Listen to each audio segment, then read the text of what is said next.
Women complain a lot about players, fuckboys, and emotionally unavailable men all the time. But who are these women actually sleeping with? Most gurus will tell you to be successful, you need to communicate your intentions, be present, and have confidence in yourself. But here's the problem. That's not what women reward with sex. So in this video, I'm going to show you the psychology behind why women sleep with men they complain about, what the bad reviews and long lines reveals about attraction, and exactly what you need to change in your behavior to start getting more of what you want. But first, you need to understand one critical distinction.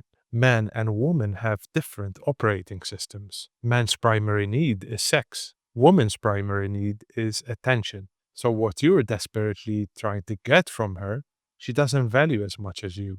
And what she's constantly seeking, you don't really care about. So what does this look like? Well, to put it simply, you're selling diamonds in a world where diamonds are rare and valuable. And she's selling water in a world where water is everywhere. When you commit, you agree to only buy from each other. And that's great for her because she's your only water source, and without it, she deprives you.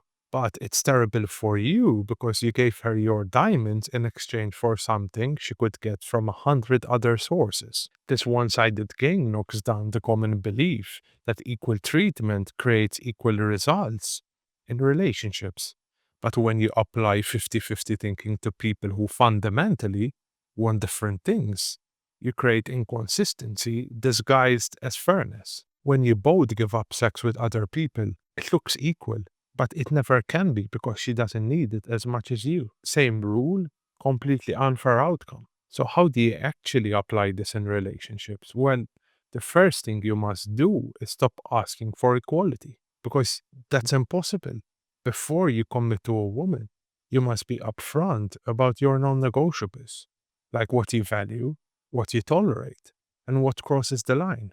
Because I can guarantee you, contrary to what many people would say, is that no man is happy seeing his woman getting drunk, partying at till 2 a.m., or chatting up a dozen men on Instagram, or going out for coffee dates with her male best friends. Having a true relationship means framing the terms for being with you at the very outset so that she's aligned from the start, and then being willing to walk away if those boundaries can't be agreed to or respected. This is the only way you could set yourself up for success, assuming, of course, you've already got a pretty good idea of who she is as a person. This takes me to the next important point. People's behavior reveals what they truly reward, regardless of what they say they want. Women may claim they want emotionally available men, but consistently sleeping with fuckboys who are unavailable, narcissistic, and low effort says something else. If you saw a restaurant full of one-star reviews talking about the terrible service, the rude staff, and the low-grade food, and then walked by and saw a line out the door every single night, would you believe the reviews or would you believe the line? You see, most people would trust what they see because that's the right thing to do. Women's complaints about players who sleep with multiple women are like one-star reviews, but those reviews might scream toxic, disrespectful, unfriendly, and the list goes on and on and on, right? But who got the line out the door? The players do.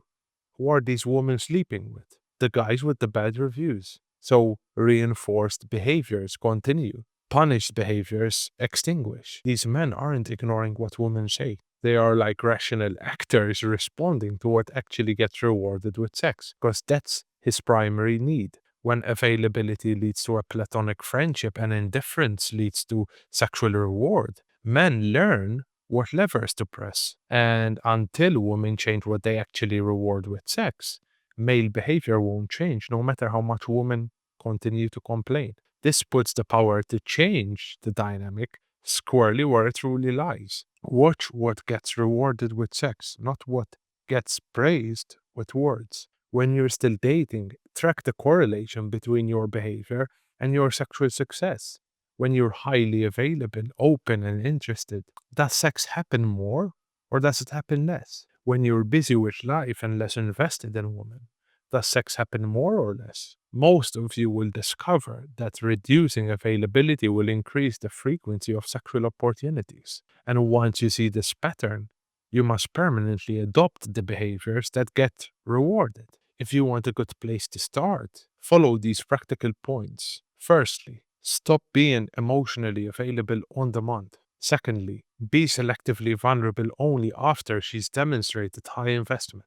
Thirdly, stop responding immediately to texts. Respond when you're actually free. Lastly, stop canceling plans for her and maintain your social life and routine. And listen, before you run out and try to implement all this, you need to understand the third point, because without it, everything I just told you can really backfire. Because society has one rule for her and another for you.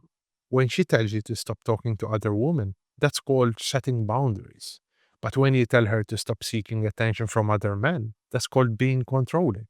This double standard makes it impossible to fix through conversation alone. And a common mistake I see a lot of men make is try to convince 95% of women to simply accept their boundaries, even though they did all the steps that come before completely wrong.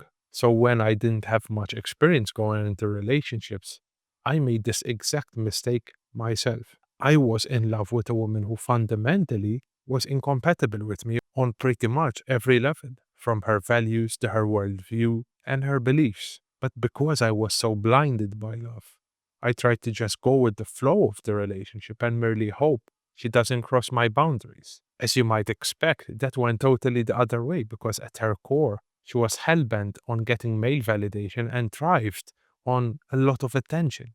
So no amount of asserting boundaries could change her mind or influence her behavior. I repeatedly violated my values and what I stand for, and as a result, I short circuited the process.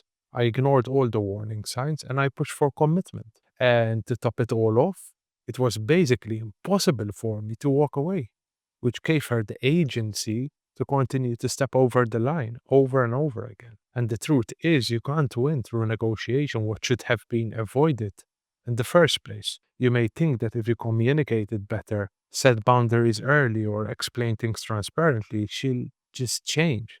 But the issue goes way deeper than that. When you are dating, your job is not to convert the majority of women who are lovers of attention into girlfriends who see the world as you see it. It's to ruthlessly filter out women that you are seeing through analyzing their behavior over a longer stretch of time, and actually discover the few who demonstrate low attention seeking behavior and simply understand what commitment involves without you having to tell them. Those low attention seeking behaviors include, firstly, keeping her socials private by her own choice. Secondly, doesn't maintain a big pool of male friends. Thirdly, isn't addicted to male validation and attention. Fourth, she already understands commitment means limiting male attention. Conversely, high attention seeking behavior includes posts her body online for thousands to see, entertains male attention like a drug, dresses to show skin and not elegance, wants commitment without the boundaries. Listen, my friends, if a woman naturally shows you she's not interested in every man's attention, values the same things, and considers your boundaries important by default, she has high commitment potential in the long term. And the best part is that when you do find this kind of woman, you don't have to try to change her or get her to respect you, because you're already aligned and no extended negotiations are needed to make things work. This is the essence of compatibility. This is the only rational way to approach relationships without falling prey to double standards that are designed primarily to protect women's source of validation while robbing you of your resources and respect. Once you understand this filtering mechanism and stop giving away your attention freely without reservation, your relationships will be totally unrecognizable, and the right woman will reward you for it. I'm going to close off this video here. If you are looking for a more personal roadmap to attract and date the woman you actually want, then click the first link in my bio to book a connection call. Until next time, my friends, thank you for listening and take care.